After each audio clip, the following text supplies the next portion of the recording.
नमस्कार। आपके अपने YouTube channel GR classes bye Balraj sir में एक बार फिर से आपका स्वागत है और आशा और उम्मीद है कि आपकी तैयारी जो है बहुत अच्छे से चल रही होगी और आपकी तैयारी को और ज़्यादा इम्प्रूव करने के लिए, अच्छा करने के लिए हमारे YouTube चैनल पर जो GR classes bye Balraj sir के नाम से है, लगातार हम कंटिन्यूसली वीडियो जो है वो आपके लिए लेकर आ रहे हैं। इसी क्रम में आज एक वीडियो जो है हरियाणा जीके से संबंधित लेकर आया हूँ मैं। हरियाणा की जलवायु, हरियाणा की जलवायु, हरियाणा का मौसम, हरियाणा की ऋतुएं, हरियाणा में मौसम से संबंधित, जलवायु से संबंधित क्या क्या तथ्य हैं वो आज आपको मैं इस वीडियो के माध्यम से बताने का प्रयास करूंगा। देखिए हरियाणा का मैप ये जो है, इसके माध्यम से हम समझेंगे कि हरियाणा में जो है जलवायु किस प्रकार की है और कितने प्रकार की है। हरियाणा में मौसम से संबंधित जुड़े हुए और क्या क्या जानकारी हम जुटा सकते हैं इस वीडियो के माध्यम से जानने के लिए जो है आप वीडियो को पूरा देखें, लास्ट तक देखें। जितने भी आज तक पेपर में क्वेश्चन बने हैं, जितने भी बनने के चांसेस हैं, वो सभी मैं आपको लिखवाने का प्रयास करूंगा। सबसे पहले हम बात करते हैं हरियाणा में जलवायु है कितने प्रकार की। एक रूस का व्यक्ति जिसका नाम है व्लादिमीर कोपेन, इसको जो है आप किताबों में आसानी से देख सकते हो। इसका नाम व्लादिमीर कोपेन, इनके नाम पर ही कोपेन जलवायु वर्गीकरण, चाहे वो राजस्थान की जलवायु हो चाहे हरियाणा की जलवायु हो, आपको देखने को मिल जाएगी। ये बहुत बड़े भौगोलिकविद थे और कृषि से संबंधित और मौसम से संबंधित, जलवायु से संबंधित इन्होंने बहुत सारी रिसर्च की और उसको जो है अपनी किताबों में लिखा। इन्होंने जो है हरियाणा की जलवायु को मुख्य रूप से दो भागों में बांटा है। मुख्य रूप से कितने भागों में बांटा है? दो भागों में। ठीक है जी। पहली हम लिखते हैं आर्द्र उपोष्ण, इसे शुष्क शीत जलवायु भी कहते हैं भाई, इसे शुष्क शीत जलवायु। अब देखो शीत, इसका मतलब कैसी है? ठंडी होगी। और आपको पता है हरियाणा जो है भारत के उत्तर में स्थित है और समुद्र जो दक्षिण में है उससे काफी दूर है। हरियाणा एक लैंड लॉक्ड राज्य है, भू आबद्ध राज्य है, चारों तरफ भूमि है। हरियाणा के पानी चारों तरफ या किसी भी एक तरफ पानी नहीं है, चारों तरफ क्या है? भूमि है, ठोस भूमि है। ठीक है। तो हरियाणा में जो पहली जलवायु है वो कौन सी है? आर्द्र उपोष्ण शुष्क शीत जलवायु। अब मैं इसके लिए जो है ना प्लस का निशान डिनोट कर देता हूं। अब ये कहां कहां चलेगी? ये चलेगी भाई उत्तरी हरियाणा में। उत्तरी हरियाणा मुख्य रूप से पंचकुला, यमुनानगर, अंबाला, यानी कि जो शिवालिक का क्षेत्र है वहां पर यह जलवायु जो है चलेगी। ठीक है जी। और शुष्क शीत जलवायु है। ठीक है, ये आपने याद रखना है। दूसरी है हमारी उपोष्ण स्टेपी जलवायु। उपोष्ण स्टेपी जलवायु, ये आपको, इसको अगर हम गुना से डिनोट करें, मल्टीप्लाई से, तो ये लगभग आपको सारे हरियाणा में, जितना भी अधिकांश हरियाणा है यहां पर देखने को मिल जाएगी। ठीक है जी। ये बड़ा एरिया है, इधर रोहतक का एरिया है, झज्जर का एरिया है। ठीक है, ये यहां पर आपको देखने को मिल जाएगी। ठीक है जी। मुख्य रूप से दो हैं। कुछ बुक्स में आपको कुछ अलग से आपको पढ़ेंगे आप, अर्धशुष्कीय महाद्वीपीय जलवायु, ये सारी भी मिल जाएंगी। लेकिन व्लादिमीर कोपेन के अनुसार केवल दो जलवायु जो है वो हरियाणा में है। ठीक है जी। उत्तरी भाग में जो है वो कौन सी है? आर्द्र उपोष्ण यानी कि शुष्क शीत जलवायु। ठीक है जी। उसके बाद अगर हम बात करें ऋतुओं की, हरियाणा में ऋतु कौन कौन सी है? अब देखिए नंबर 1 अगर मैं बात करूं ग्रीष्म ऋतु। ठीक है जी। नंबर 2 बात करूं शीत ऋतु। देखिए ये दो ऋतुएं तो आपको जो है वो हर जगह मिल जाती हैं, ग्रीष्म ऋतु और शीत ऋतु। ठीक है। इन दोनों के बीच में एक ऋतु और आती है, गर्मियां और सर्दियां। इन दोनों के बीच में, गर्मियों और सर्दियों के बीच में एक ऋतु और आती है। मैं उसको यही लिख देता हूं, ये हो गया आपकी शीत ऋतु और बीच में आएगी आपकी वर्षा वाली ऋतु। ठीक है जी। अब अगर मैं ग्रीष्म ऋतु की बात करूं तो ये जो है ये चलेगी मिड मार्च, मतलब मध्य मार्च, और मध्य मार्च से ये चलेगी जून के अंत तक। कहां तक चलेगी? मध्य मार्च से जून के अंत तक जो है ये चलेगी। किस ऋतु की हम बात कर रहे हैं? ग्रीष्म ऋतु की। फिर आती है वर्षा ऋतु। ये पेपर में पूछा गया क्वेश्चन है। हरियाणा में ग्रीष्म ऋतु का समय है, हरियाणा में वर्षा ऋतु का समय है। अब ये देखो जून तक खत्म होगी तो कहां से चलेगी, जुलाई से, जुलाई से मिड सितंबर, मध्य सितंबर तक, ये कौन सी चल गई, वर्षा ऋतु।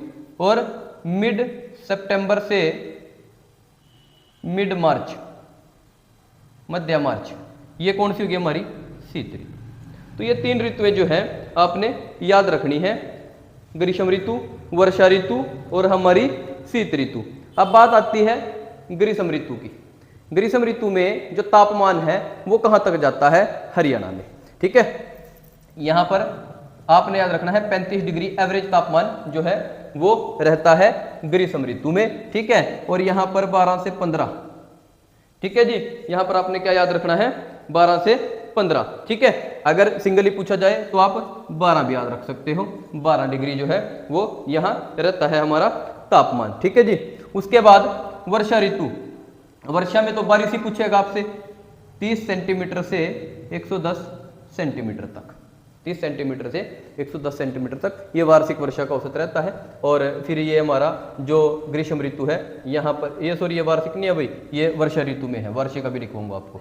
ये 30 से 110 सेंटीमीटर वर्षा ऋतु के दौरान रहता है।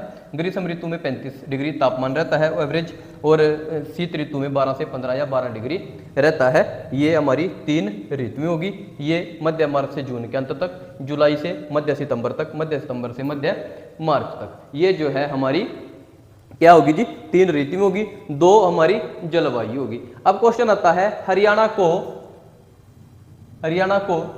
किस प्रकार के राज्यों में जो है गिना जाता है, मतलब अधिकतम वर्षा होती है या न्यूनतम वर्षा होती है। हरियाणा को न्यूनतम वर्षा वाले राज्यों में गिना जाता है भाई, याद रखना, हरियाणा को न्यूनतम वर्षा वाले राज्यों में गिना जाता है। और अगर फिर बारिश की बात आ गई, 3 चीजें याद रखनी है। सबसे ज्यादा वर्षा कहां होती है, देखो सबसे ज्यादा वर्षा कहां होती है। अब वो क्वेश्चन पूछेगा अक्षेत्र के हिसाब से, जिले के हिसाब से, स्थान के हिसाब से, या फिर भाग के हिसाब से, ठीक है। अगर तो भाग पूछता है तो ये हमारा उत्तर है, ये हमारा पूर्व है। सबसे ज्यादा वर्षा होगी उत्तर पूर्व में, सबसे ज्यादा वर्षा कहां होगी, उत्तर पूर्व में। फिर आपसे पूछेगा सबसे ज्यादा वर्षा किस क्षेत्र में होती है, तो ये हमारा है शिवालिक क्षेत्र, ये हमारा क्या है, शिवालिक क्षेत्र। सबसे ज्यादा वर्षा किस क्षेत्र में होती है, शिवालिक क्षेत्र में। फिर आपसे पूछेगा सर्वाधिक वर्षा किस जिले में होती है, यह है हमारा भाई अंबाला, क्या है, अंबाला। सर्वाधिक वर्षा किस जिले में होती है, अंबाला में होती है। फिर आपसे पूछेगा सर्वाधिक वर्षा किस स्थान पर होती है, ये आपका यमुनानगर है और ये आपका है छछरौली। छछरौली में सर्वाधिक वर्षा होती है यमुनानगर के, और छछरौली को कहा जाता है हरियाणा की चेरापूंजी। क्या कहा जाता है जी, हरियाणा की चेरापूंजी। ये आपने याद रखना है छछरौली के बारे, ठीक है जी। फिर आएगा सबसे कम। अब सबसे कम कहां होएगी, दक्षिणी पश्चिमी, सबसे कम कहां होएगी, दक्षिण पश्चिम में, ठीक है जी।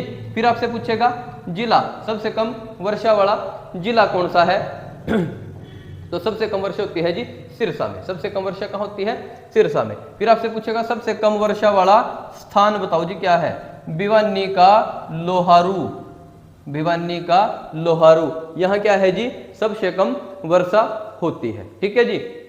उसके बाद आपसे पूछेगा हरियाणा में मानसून का समय क्या है। हरियाणा में मानसून का समय, यानी कि वर्षा ऋतु है तभी आएंगे मानसून। मानसून आएंगे नीचे से दक्षिणी पश्चिमी वाले, और इधर से बंगाल की खाड़ी वाले। देखो दक्षिणी पूर्वी और दक्षिणी पश्चिमी दोनों आपस में मिलेंगे आकर, तब हरियाणा पंजाब में बारिश होती है, ठीक है जी। ये जो है इंडिया जियोग्राफी में आप देख सकते हो कि इधर से जो है दक्षिणी पश्चिम मानसून आते हैं, और इधर से ऐसे अराकान की पहाड़ियों से टकराकर दोनों जब हिमालय का क्षेत्र मिलते हैं तो हरियाणा पंजाब में वर्षा करते हैं दक्षिणी पश्चिम मानसून और दक्षिणी पूर्वी मानसून, ठीक है जी। तो हरियाणा में मानसून का जो समय है वो है जुलाई से सितंबर के बीच। फिर आएगा कि हरियाणा में शीत ऋतु में वर्षा, इसको भाई हाईलाइट करके लिख लेना कहीं पर भी, शीत ऋतु में वर्षा ये किस कारण होती है, पश्चिमी विक्षोभों के कारण, वेस्टर्न डिस्टर्बेंस के कारण, ठीक है, पश्चिमी विक्षोभों के कारण। हरियाणा में शीत ऋतु में वर्षा किससे होती है, पश्चिमी विक्षोभों से। फिर क्वेश्चन पूछ लिया स्थानीय भाषा में से क्या कहते हैं, इसे कहते हैं मावट। स्थानीय भाषा में से क्या कहते हैं जी, मावट। फिर जो है आपसे पूछेगा हरियाणा में लू कहाँ चलती है। हरियाणा में ये वाला एरिया है दक्षिण से दक्षिण पश्चिम, यहाँ क्या चलती है, लू। राजस्थान से सटा हुआ जितना भी एरिया है वहाँ लू चलती है। गर्मियों के दिनों में तापमान 50 डिग्री तक चला जाता है। गर्मियों के दिनों में तापमान कहाँ तक चला जाता है, 50 डिग्री तक। फिर आपसे पूछेगा सर्वाधिक शुष्क जिला, आप ये नोट करते रहना, सर्वाधिक शुष्क जिला ये यहीं पर है आपका महेंद्रगढ़। सर्वाधिक शुष्क जिला हमारा कौन सा है जी, महेंद्रगढ़। फिर आपसे पूछेगा सबसे ठंडा जिला, देखो सबसे ठंडा जिला ये है आपका हिसार। हिसार सबसे ठंडा भी क्या है, हिसार। सबसे गर्म भी क्या है, हिसार। सर्वाधिक चमकीली धूप कहाँ निकलती है, हिसार। सर्वाधिक चमकीली धूप कहाँ निकलती है, हिसार में। ये भी आपने याद रखना है, ठीक है जी। अगर आपसे पूछ लेता है सबसे ज्यादा आर्द्र भूमि कहाँ है, तो आर्द्र भूमि कहाँ है जी, झज्जर में। सर्वाधिक आर्द्र भूमि ये कहाँ है जी, झज्जर में। सर्वाधिक आर्द्र भूमि कहाँ है, झज्जर में है, ठीक है जी। और झज्जर में एक जगह है भिंडावास, जो मैंने आपको झीलों में लिखवाई थी। भिंडावास हरियाणा की सबसे बड़ी आर्द्र भूमि है, ये आपने याद रखना है, ठीक है जी। उसके बाद वर्षा ऋतु के आगमन की सूचना देने वाला त्योहार। वर्षा ऋतु आएगी इसकी सूचना कौन सा त्योहार देता है भाई, भड़लिया नवमी। भड़लिया नवमी इसकी सूचना कौन सा त्योहार देता है जी, भड़लिया नवमी। फिर आपसे पूछेगा वर्षा ऋतु के बाद मनाया जाने वाला त्योहार, तीज। वर्षा ऋतु के बाद मनाए जाने वाला जो त्योहार है वो क्या है, तीज है। अगर आपसे पूछता है कि हरियाणा में वर्षा का वार्षिक औसत, ये तो देखो हमने यहां लिखवाया था वर्षा ऋतु में। अगर आपसे पूछता है वार्षिक वर्षा का औसत, अगर आपसे पूछता है वार्षिक वर्षा, यहां लिख देता हूं, वार्षिक वर्षा का औसत 40 से 60 सेंटीमीटर। अगर 40 से 60 नहीं है ऑप्शन में तो 55 होगा पक्का, 55 आप टिक कर देना, 55 आंसर बिल्कुल सही होगा, ठीक है जी। और अगर आपसे पूछता है कि हरियाणा का जो दक्षिणी भाग है यहाँ अधिकतम वर्षा कितनी होती है, 25 से 35 सेंटीमीटर। तो ये भी हरियाणा की जलवायु, हरियाणा के मौसम से संबंधित जो है कुछ एक जानकारियां थी जिसको आपने नोट कर लिया, ठीक है। इसको एक बार वीडियो को दोबारा से आप जो है स्टॉप करके कहीं पर आपको कोई कन्फ्यूजन हो देख सकते हो, ठीक है। और लगभग जितने भी क्वेश्चन आज तक पेपर में बने हैं या आगे बढ़ने के चांस है वो मैंने आपको सारे इस मैप के माध्यम से और इस जो आपको ये कुछ डाटा लिखवाया, कुछ डाटा आपको बताया, इसके माध्यम से जो है बता दिए, ठीक है। आशा उम्मीद है कि आप वीडियो को पसंद करोगे, ज़्यादा से ज़्यादा शेयर करोगे, लाइक करोगे। और अगर अभी तक आपने हमारे YouTube चैनल GR क्लासेस बाइबल राय सर को सब्सक्राइब नहीं किया है तो कृपया से सब्सक्राइब करें, अपने दोस्तों के साथ शेयर करें और आप भी इस फैमिली का हिस्सा बनें। धन्यवाद, नमस्कार, आपका दिन शुभ हो।